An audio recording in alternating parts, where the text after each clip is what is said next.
Pemberlakuan pembatasan kegiatan masyarakat atau PPKM resmi dilanjutkan hingga 2 Agustus mendatang. Dalam masa perpanjangan PPKM ini, pemerintah akan meningkatkan testing dan tracing untuk menekan laju penyebaran COVID-19. Peningkatan testing dan tracing akan diterapkan di 7 wilayah aglomerasi di Jawa Bali.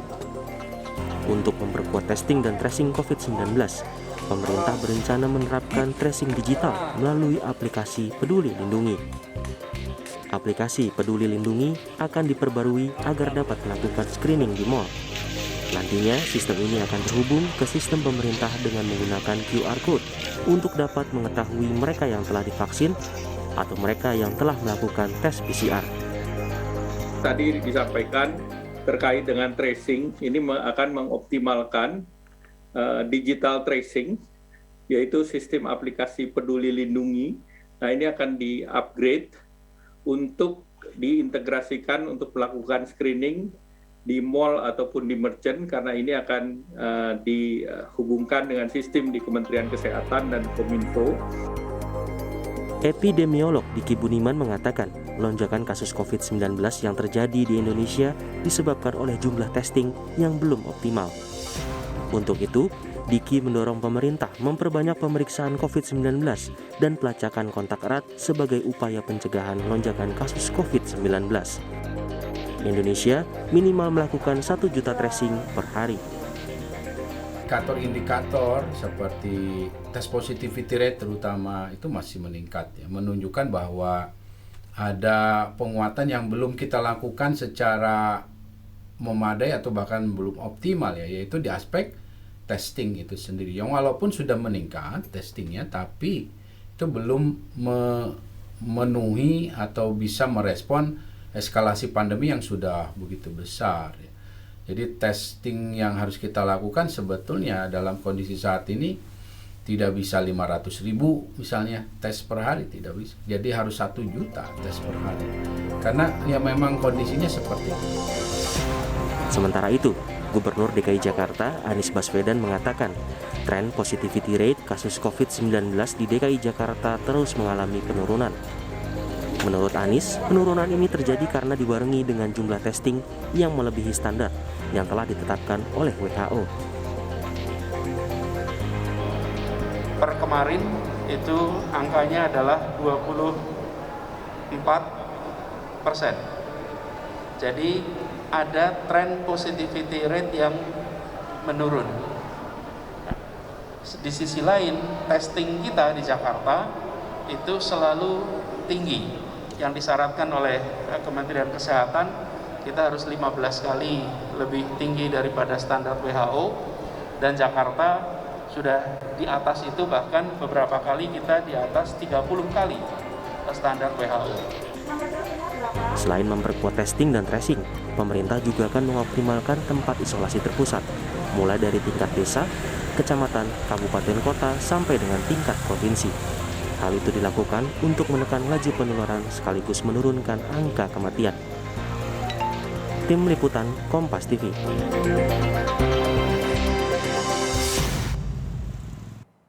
Saudara, kita sudah terhubung dengan jurnalis Kompas TV Valentina Sitorus yang telah memantau di hari pertama perpanjangan pembatasan kegiatan masyarakat. Valen, bagaimana dengan suasana di hari pertama perpanjangan PPKM darurat di sejumlah pasar di DKI Jakarta? Ya, Mercy dan juga saudara, memang untuk perpanjangan PPKM level 4 di sejumlah wilayah ini disambut baik oleh mereka atau pelaku ekonomi sektor mikro. Hal ini bisa dirasakan karena memang ada sedikit perbedaan. Lantaran dari yang sebelumnya ada sebutan PPKM level 4, kali ini istilah PPKM level 4 itu ditambah atau disertai dengan pelanggaran pemberlakuan pembatasan. Tentu ini menjadi hal yang baru, terutama bagi pelaku ekonomi tadi yang disebutkan memang mereka bekerja di pasar begitu, yang mana jika sebelumnya PPKM level 4 hanya diperbolehkan untuk sektor esensial dan kritikal untuk melakukan beberapa pelonggaran aktivitas, kali ini juga untuk sejumlah pedagang tanpa atau tidak harus mereka yang berjualan di sektor makanan begitu dapat merasakan manfaat ini, karena kemarin seperti yang sudah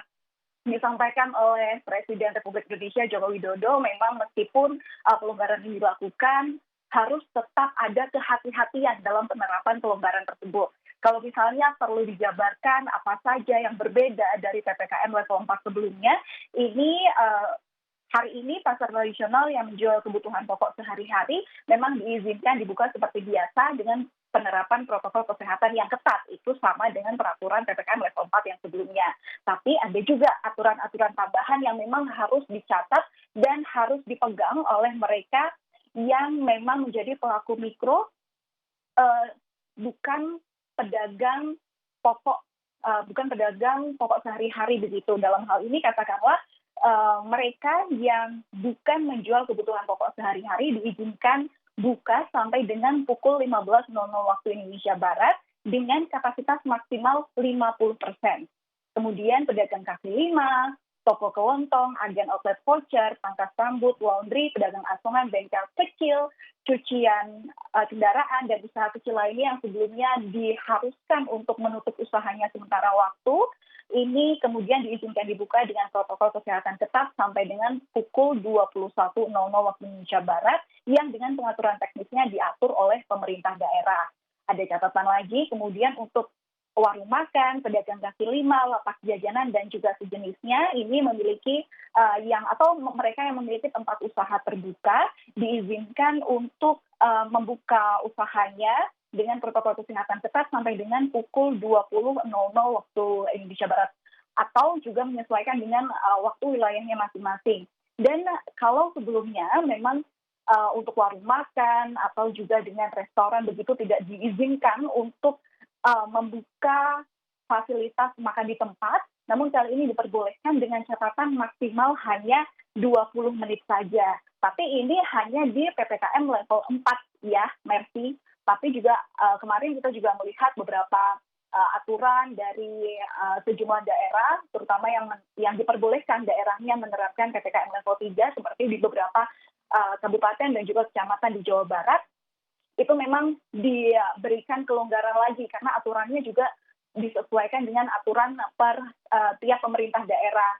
Berbeda dengan yang level 4, kalau misalnya level 3 secara kasarannya atau disebutkan juga bahwa memang diperbolehkan buka, diperbolehkan juga untuk menerima tamu makan di tempat. Kalau misalnya level 4 hanya 20 menit, tapi kalau yang di PPKM level 3 ini bisa sampai 30 menit. Tapi semata-mata meskipun diberikan kelonggaran dalam hal penerapan pembatasan kegiatan masyarakat dengan dengan pelonggaran, ini yang dihitung justru bukan terkait berapa lama bisa berinteraksi di tempat yang kini dilakukan pelonggaran atau diperbolehkan dilakukannya pelonggaran, tapi juga kepedulian masyarakat lagi untuk lebih hati-hati karena memang dalam menghadapi tren perbaikan ini harus tetap waspada menghadapi varian baru yang mana memang disebutkan Presiden Joko Widodo bahwa ada potensi varian baru virus corona yang tentu untuk penularannya lebih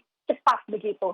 Jadi bukan dengan aturan yang dilonggarkan masyarakat bisa dengan bebas untuk beraktivitas, tapi justru bisa lebih tetap menerapkan protokol kesehatan ketat maksud kami, dan juga untuk lebih peka apakah kegiatan ini harus dilakukan atau tidak. Karena pada dasarnya PPKM diberlakukan, itu juga masyarakat tentu harus diminta untuk lebih peduli bagaimana mereka tetap menerapkan protokol kesehatan dan memilah sekaligus memilih mana aktivitas yang memang harus dilakukan di luar ruangan ataupun yang bisa diminimalisir untuk tetap di rumah saja. Merci. Valen, PPKM diperpanjang dan ada kelonggaran aturan seperti itu. Lantas bagaimana pantauan Anda terkait testing dan tracing? Ya, Mercy, ini juga menjadi catatan untuk seluruh elemen masyarakat, untuk pejabat negeri dan juga masyarakat di Indonesia.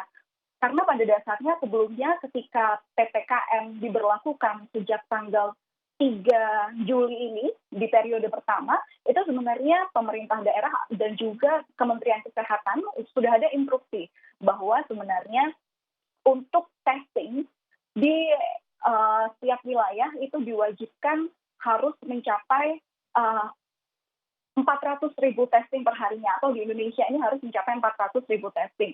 Namun hingga saat ini dari pertumbuhan tren kasus positif COVID-19 hingga saat ini bisa dilihat dari data yang sebelumnya memang disampaikan oleh Satgas COVID-19, dari jumlah pertumbuhan kasus per harinya yang kemarin terbaru tanggal 25 Juli 2021 hanya ada di angka 38.679, tapi testing terhadap testing dan tracing itu hanya ada di angka 173.472, jauh daripada kewajiban testing yang seharusnya secara nasional 400.000 spesimen yang dites. Padahal tadi juga di awal disebutkan bahwa oleh epidemiolog dari Griffith University, Diki Budiman menyebut bahwa setidaknya jika dilakukan PPKM pelonggaran harus minimal ada 1 juta testing per hari yang dilakukan oleh pemerintah Indonesia. Dan memang untuk untuk PPKM berlevel ini sebelumnya juga ada catatan dari epidemiolog Universitas Indonesia Tri Yunis Miko yang mana meragukan bahwa jika pemerintah mengambil kebijakan PPKM berlevel ini, harusnya pemerintah juga lebih efektif untuk melakukan testing dan juga transmisi. Transmisi dalam hal ini diukur dari kejadian COVID-19 per minggunya dengan ukuran per 100.000 populasi. Nah, jika pemerintah mengambil opsi PPKM berlevel, epidemiolog ini juga meminta testing harus merata di seluruh kabupaten, kota, dan provinsi. Sementara Tri Yunis Miko menyebut bahwa yang jadi kendala dalam optimalisasi testing yang tidak dapat berjalan secara maksimal ini adalah jumlah testing tidak merata di seluruh daerah di Indonesia. Untuk lebih lengkapnya, berikut adalah pernyataan dari epidemiolog UI, Tri Yunis Miko. Tes itu di seluruh kabupaten atau seluruh provinsi harus ada begitu. Karena saya melihat tes itu tidak sama di seluruh provinsi atau kota di seluruh Indonesia. Jadi ukuran yang pertama saja susah ditentukan kalau itu diterapkan. Itu yang pertama. Sekarang Indonesia telah memenuhi anjuran WHO yaitu 1/1000 populasi per hari.